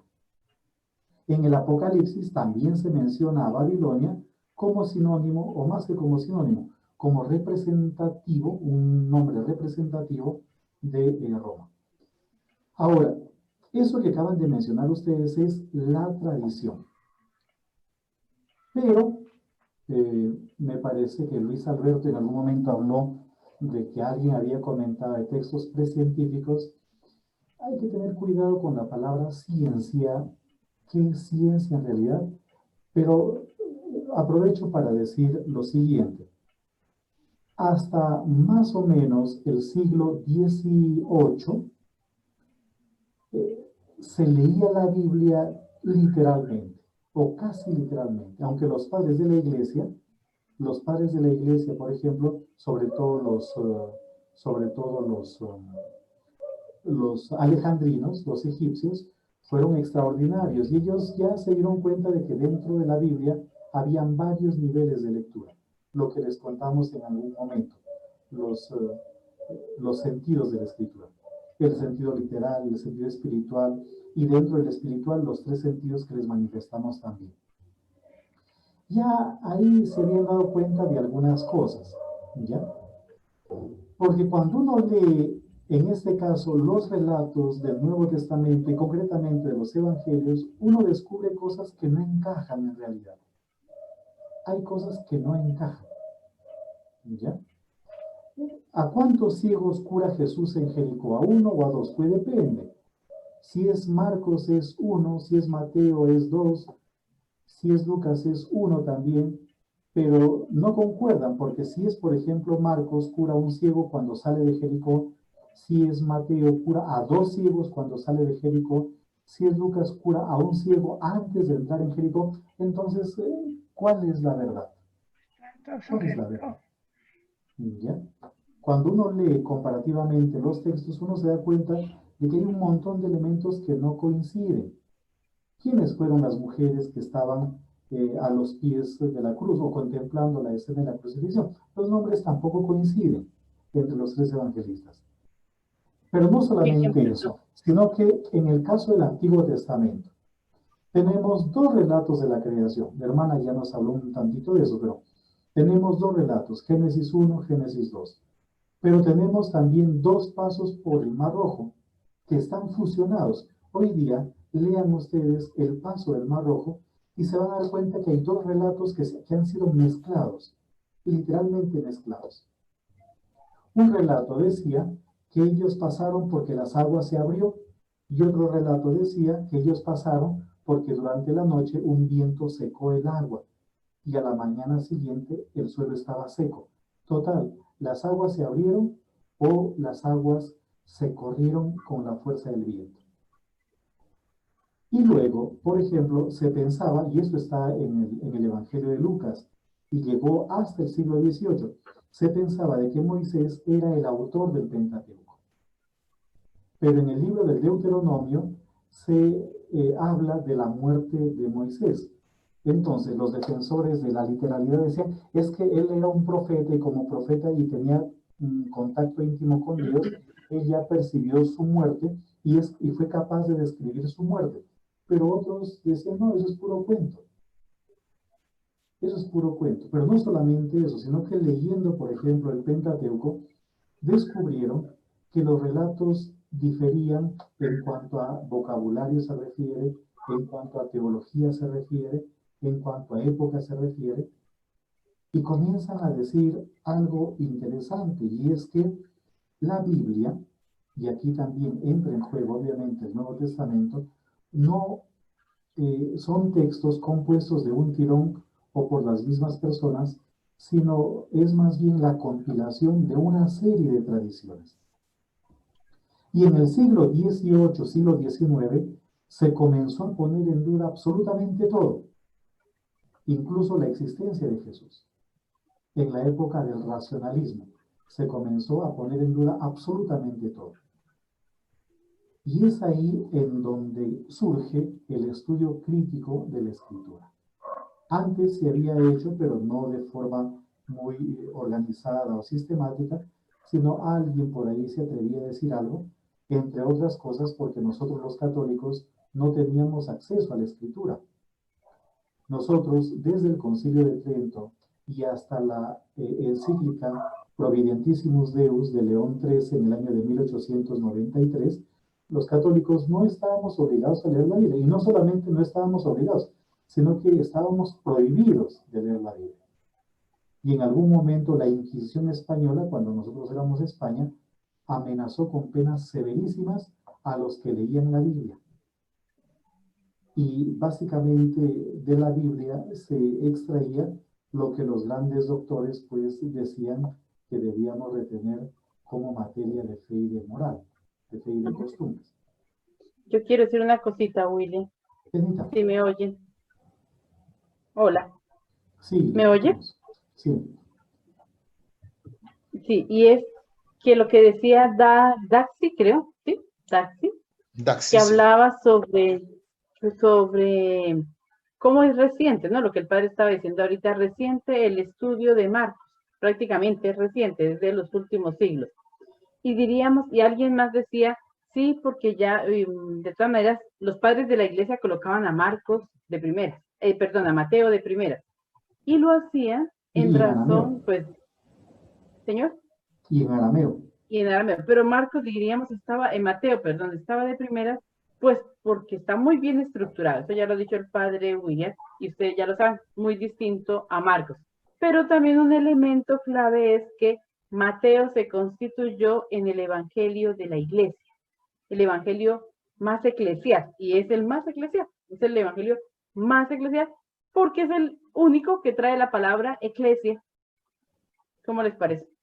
Entonces ya le daba como un elemento. Si ustedes van, hay muchas veces la palabra eclesia aparece, o iglesia, aparece en el Nuevo Testamento, aparece como ciento y tantas de veces, como 113, 112, bueno, muchas veces. Pero en los evangelios, Mateo es el que la trae. Mateo la trae en Mateo 18, me parece que es 18, 17, por allá de Mateo, que aparece en el capítulo 18 sobre la instrucción comunitaria. No, 18 al inicio, 18, 7 será. Bueno, por aquí, no mentiras, aquí no está, pero sí, aquí aparece la palabra eclesia. Yo creo que el padre William nos ayuda más en dónde está, que creo que es, sí, 18, 17 es donde está. 18, 17, ahí está la palabra, la famosa palabra. Y los padres, 17. Al ver esta palabra aquí, 18, en el griego, en el texto griego. 16, 18. No, 18, capítulo 16, 18, es verdad, esperen, pero también en el 18, capítulo 16, capítulo 16, versículo 18. No, también en el 18, 17. 18, 17, ese es como el texto madre, diríamos nosotros, que les va a servir a ellos, el 18, 17, ¿cierto? Donde va a aparecer la palabra iglesia, ¿sí? Aparece y dos si veces. él no les hace caso a ellos, dilo a la iglesia, y si no hace caso a la iglesia, tenlo por gentil y publicar. Más o menos la traducción. Entonces diríamos, esto también le da una cierta relevancia a Mateo, que lo pone por encima de los otros. De aquí que Ireneo de León, que es el que lo va a hacer, lo va a colocar de primeras, como el evangelio de la iglesia, y luego pues vendrá Marcos, después Lucas y después Juan, porque él es el que los organiza, ¿no? Más, pues él solo no, él con otros que hay alrededor de él, pero él es el que oficialmente colabora en esto, la organización de los 4 evangelios. Entonces, ahí es donde Marcos como que queda rezagadito. Sí, estamos hablando del año 180 en adelante. Entonces, Marcos queda rezagadito para ser redescubierto en el siglo XX. Hoy, la mayoría de biblistas que se quieren ocupar del Nuevo Testamento entran en el estudio de Marcos. Mucha gente quiere estudiar Marcos. ¿Por qué? Porque de Marcos hay menos comentarios que los comentarios que existen de Mateo o de Lucas. Entonces, Marcos ha sido redescubierto. Ya, padre William, eso era lo que yo quería como apuntar ahí. Yo también quería decir eso, pero ya usted me ganó. No, mentira. Pero ya lo habían dicho el 22 de julio, ya no lo había hecho la hermana Ana Francisca. ¿Sí? El 22 de julio. Sí, ahí decía que era considerado el eclesial porque lo nombraba varias veces la palabra iglesia. El 22 de julio, pero el 22 de julio. Estábamos en lo del centro bíblico. Miércoles 22 de julio. ¿Sí? Ah, bueno. Bien, entonces es eso, ¿ya? La clase Así es de que julio fue el 20. el El 20 20, habrá muy sido. bien, muy bien. Entonces vamos a seguir con el examen. Yo creo que empecemos el Entonces, examen. yo creo que lo que mencionó, por ejemplo, Daxi, es interesante. Entonces, no perdamos de vista eso. Y por favor, sepan ustedes que hay cosas que vienen por tradición y hay cosas que van siendo descubiertas por la ciencia bíblica, ¿ya? Entonces, eso de que Marcos es el autor y todo el discurso en torno a eso es, entre otras cosas, para no desacreditar la tradición o tratando de justificar la tradición, aunque la ciencia moderna obviamente no lo hace. Leyendo los textos en sinopsis, que es lo que nosotros hacemos ya en los centros de formación. Niña se durmió. Para Elvira, por favor, el micrófono se le prendió. Se durmió, dele un besito para que se despierte, así al menos dice el cuento. Entonces, como les comentaba, si... ¿Qué les estaba comentando? Ay, ya me acordé, ¿ya? Por ejemplo, una cosa es lo que dice la tradición y otra cosa es lo que la ciencia bíblica va descubriendo. Y desde el punto de vista de la ciencia bíblica, Marcos termina siendo el anterior, el más antiguo de los que nosotros conocemos. Mateo está leyendo a Marcos. O sea, Mateo lee, o más que lee, relee a Marcos y también reinterpreta a Marcos y modifica incluso algunas cosas de Marcos. Y Lucas a los dos. Pero Lucas es mucho más práctico porque Lucas, cuando hay cosas que no las entiende o que le parecen que son un poco exageradas, lo elimina. Lucas es mucho más práctico, no se complica. Lo que le parece bonito lo mantiene y lo que no le parece bonito lo elimina de un porrazo. Y Lucas tiene, o el autor de Lucas, tiene también una genialidad y es que él gozaba de una imaginación extraordinaria y de una capacidad de redacción asombrosa. Ustedes le dan a él una frase y él les escribe un libro. Esto se ve clarititito en el Evangelio de Lucas, pero sobre todo más claramente en Hechos de los Apóstoles. Porque el que escribió Lucas escribió Hechos. Entonces, ustedes lean, antes de leer Hechos, lean las cartas de Pablo, bien leídas. Y después lean Hechos. Y se van a dar cuenta que el autor de Hechos leyó las cartas de Pablo. Cogió frases y las convirtió en relatos. De 5 versículos o de un poquitito más de versículos de la carta a los Gálatas, por ejemplo, él les compone capítulos enteros. Eso lo puedo demostrar de varias maneras. Pero ya nos estamos saliendo un poquito de nuestro tema. Eso lo vemos en las clases que damos, pues, en donde enseñamos, ¿no? Por ejemplo, en escritos paulinos, o lo vemos también en evangelios sinópticos, pero ya de forma más comparativa, cuando se leen los textos comparándolos. Y a eso van a llegar ustedes. A mí me llamó... Nancy Lucía, número de orden, número de lista. Yo creo, no sé, yo creo que como el 5 o el 6. No, mentiras. Me llamó la atención porque dice algo así como que él usaba palabras inmediato o enseguida, como si él estuviera escribiendo eso de una forma como apresurada. Ajá. Entonces, por eso, esa es como mi pregunta. O lo que yo entendí, más o menos. Yo no sé si es como de una forma apresurada, sino que, y aquí no sé quién fue, me parece que fue la segunda en intervenir, o Flor, no recuerdo bien. A ver, ¿qué es lo que sucede? Él, ya les hemos comentado en algún momento, surce, surce, hilvana historias, ¿ya? Entonces, él emplea kai euthius, eso lo emplea permanentemente, es decir, y enseguida, o también y luego, y después, él presenta una narración Padre, se lo escucha muy bajito. Ahora se le mermó el micrófono, el audio. Se le escucha lejos, padre. Acerque un poquito más el micrófono, se oye. padre. Yo siento que Suena tiene como esa si voz estuviera en paradita, pero Bogotá. Ya volvió. ya volvió. Ya. Bueno, entonces, como le estaba comentando, él emplea casi como una muletilla eso, ¿ya?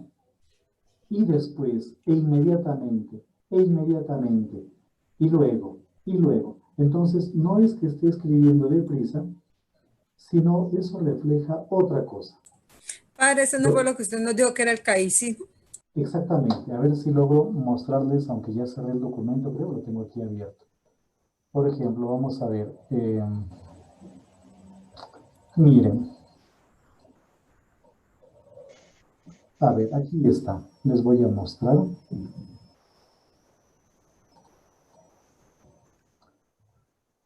Creo que es este de acá es el documento. Ahí lo van a ver, ¿ya?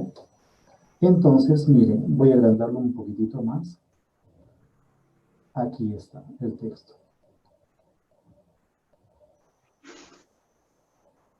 Aquí está, miren. Bueno, aunque aquí es necesario, ¿no es cierto? Aquí es necesario, sí. Lo puedes subrayar en amarillo para que se note que hay muchos CAI. Sí. Y aquí, por ejemplo, CAI, ¿sí? Y era, bueno, aunque ahí parece medio necesario, ¿ya? Y luego acá, CAI otra vez, ¿sí? CAI, a ver aquí. CAI otra vez, este es el famoso caicismo, o el famoso caicismo. Entonces, él está hilvanando otra vez, CAI, es decir, y luego, y narra una pequeña historia, y luego otra vez, y luego. Por ejemplo, ahí hay tres. Uno, otro dos, CAI. tres. CAI Euthus, esta frase es la que él emplea muchas veces. CAI Euthus. Euthus, es decir, y luego, y enseguida, e inmediatamente, todo eso significa. Eso significa en griego. A ver si lo... A ver, miren cuántas veces me apareció aquí, estoy poniéndolo en el buscador de este documento, me apareció 28 veces. 1:10, después en el 1:12, miren, ahí tienen ustedes, Kaiuthius, ¿ya? Literalmente significa y enseguida, o inmediatamente, e inmediatamente serían, ¿cierto? Y enseguida, y luego, e inmediatamente, y después, todo eso significa esta frasecita. Y miren, así es como él está hilvanando, 1:18, 1:20, ¿ya? Después tenemos también aquí, pero aquí está CAI, por todos lados hay CAI. Esto muestra, o sea, esto por ejemplo nos hace caer en la cuenta de que el autor está utilizando relatos ya existentes, al parecer ya existentes. ¿Cuáles son los elementos para demostrar eso?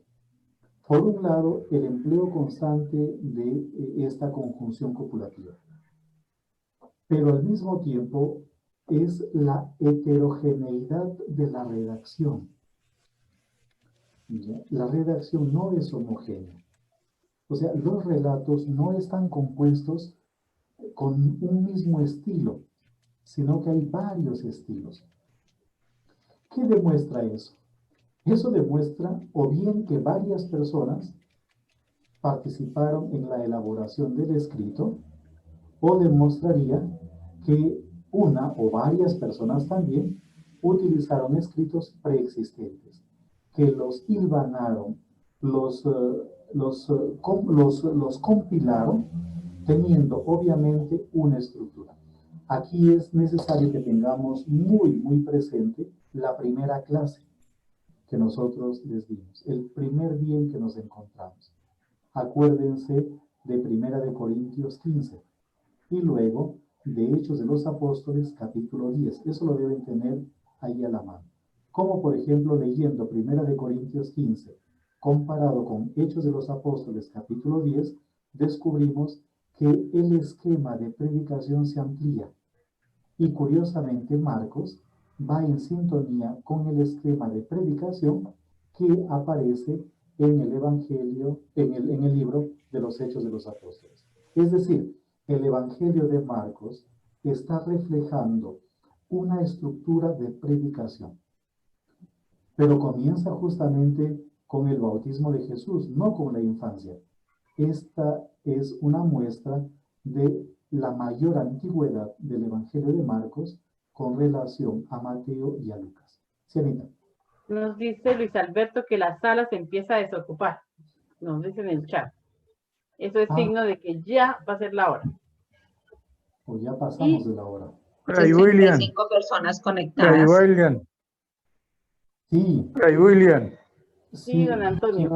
¿Quién está hablando? A ver, yo me encuentro, ¿me están escuchando? ¿Me escuchan? Sí, lo escuchamos, aunque no lo vemos. Sí. Yo me encuentro con la intriga del relato de Marcos, que nos dice que cuando el Espíritu desciende sobre el bautismo de Jesús, le da la elección de profeta, y que la voz del Padre atestigua esa elección que se ha hecho. Pero ¿de dónde saca eso de que de profeta? Porque es que en el Evangelio nos dice eso. No.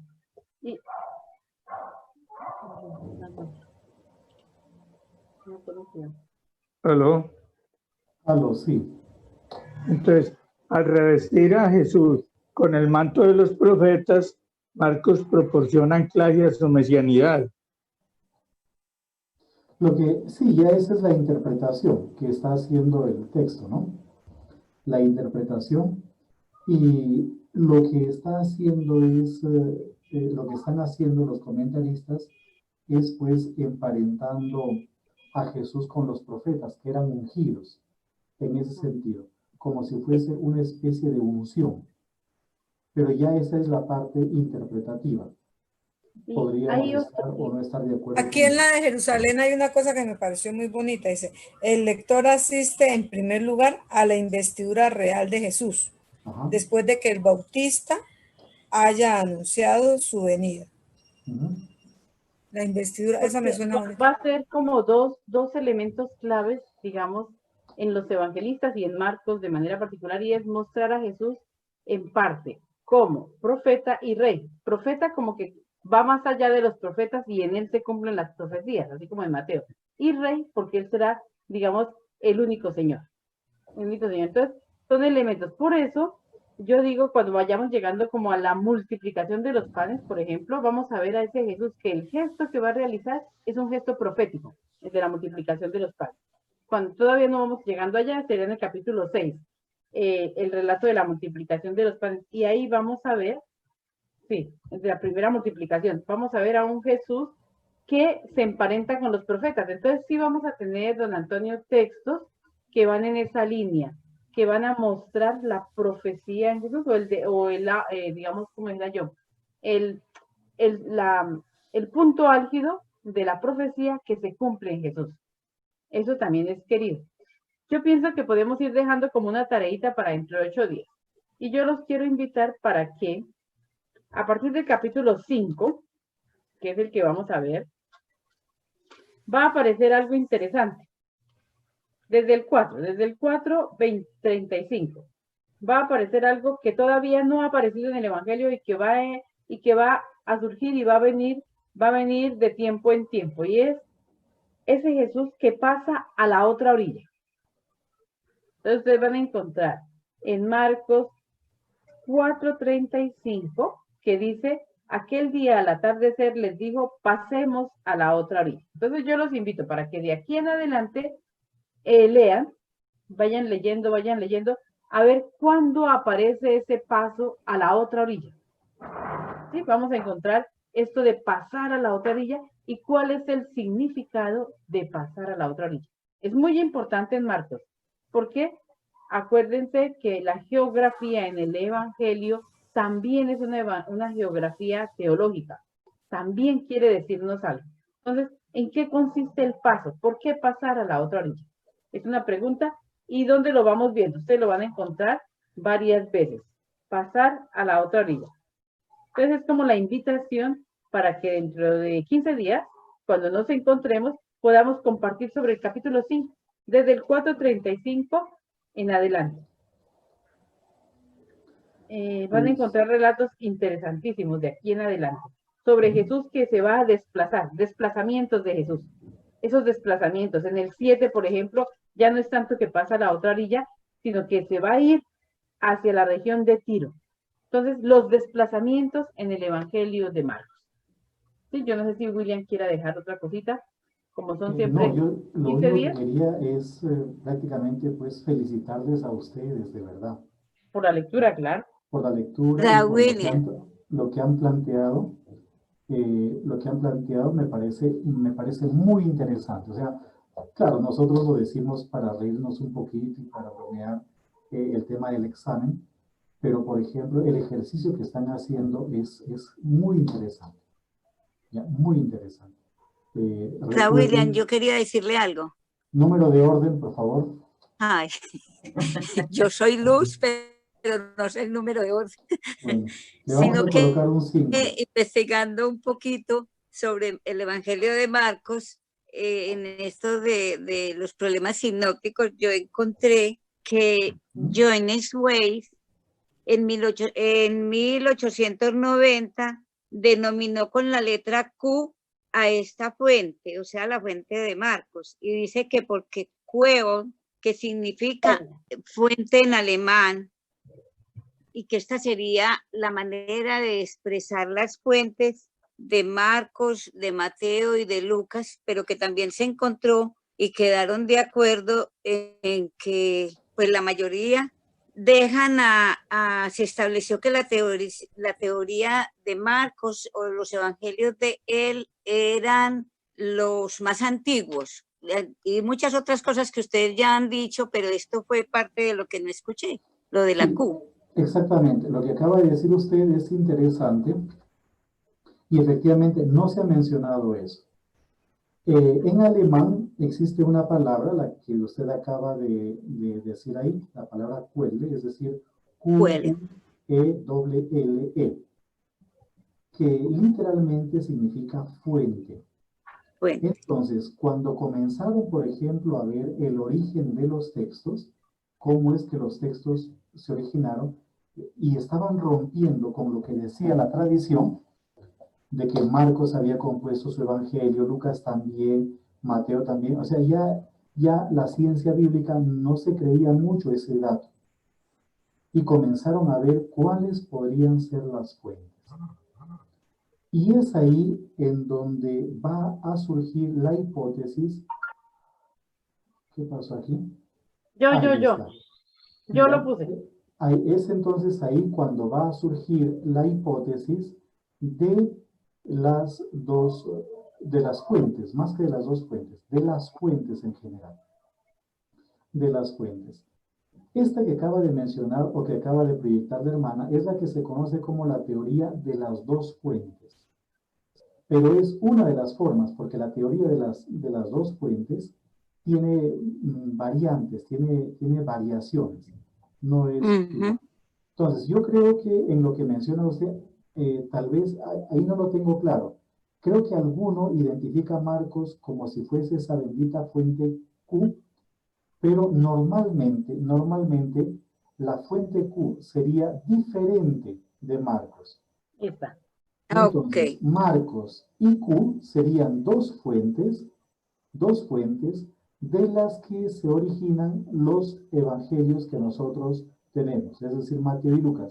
Pero aquí también podríamos meter a Juan, porque aunque suene chistoso, Juan conoce a los sinópticos, o mejor dicho, quienes hayan redactado el Evangelio de Juan conocen a los sinópticos. Leyendo Juan, uno se da cuenta perfectamente que algunas manos, porque el Evangelio de Juan no es único, el Evangelio de Juan ha pasado por diversos momentos de redacción, algunos de los redactores conocieron a los sinópticos. Yo les voy a invitar a que vean un video del canal mío, no del Centro Bíblico, sino del canal mío. Si me permite, Anita, un ratito. Sí, ya me salgo. Y también queremos pedirles un favor. y es que se suscriban a nuestro canal. Entre ayer y hoy hemos subido 17 videos, tanto del Congreso como de una actividad que tuvimos la semana pasada. Suscríbanse por favor al canal, activen la campanita, denle like, pulgar arriba. Todo lo demás. Ok. En serio, Eso sí es no es nuevo. broma, es en serio. Entonces, miren, les voy a mostrar. Con mucho pues, gusto, padre. Cuente con eso. si contamos con eso y con Me muchas gustó otras muy cosas. bueno, padre. Entonces, yo les voy a mostrar aquí, creo que es este, me parece, creo que es este. Díganme si están viendo la página del Centro Bíblico. Sí, el sí, sí, canal. sí, sí. Sí. En todos los videos que hemos subido. Pero bueno, a este canal se tienen que suscribir hoy día, porque si no lo hacen, el espíritu chocarrero les va a fastidiar durante la noche. Así que antes de ir, Si no se suscriben, van perdiendo la evaluación. y pierden la evaluación, aunque cuando estén bien pierden. Miren, simplemente colocan mi nombre, pues William Vázquez Alarcón, ya la máquina lo reconoce. Ahí está, entran a este canal. Yo elaboré unos videos para el Cevitepal. Yo di clases en el Cevitepal este año y como era medio virtual tuve que elaborar unos videos. Yo les invitaría a que vean estos videos que tienen numerito. Por ejemplo, dice el de acá, tema 1, breve presentación de las teorías sinópticas. Después, tema 2, criterios de antigüedad de los textos. Tema 3, lectura en sinopsis de diversos textos.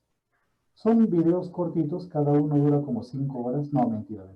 Cada uno dura como 15 minutos, creo. Son 3 videos cortitos. Y luego, ya los otros sí son clases. También tienen aquí.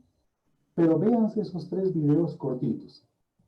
De 15 minutos cada uno. El primero dura 20. El segundo dura 18 y el tercero dura 19 minutos, ¿no? Entonces el más grande pues dura 20. Y ahí van a ver algunas teorías sinópticas, lo que ya nos mencionaba Luz Valencia, ¿no? Lo que nos mencionaba. Entonces ahí viene lo de la fuente Q, que es una hipótesis también de trabajo. En el fondo es apelar a una teoría, a una fuente que junto con Marcos serían las que dan origen a Mateo y a Lucas. Bueno, yo pienso que vamos terminando. Vamos terminando. Bueno, muchas Y gracias. Gracias. Gracias, padre. Gracias, hermana. Como les dije, gracias. Muy sorprendido y para bien. Gracias, padre. Gracias. Oye, estuvo muy bien. Muchas gracias, padre. Muchas gracias. Muchísimas gracias a todos ustedes. Gracias.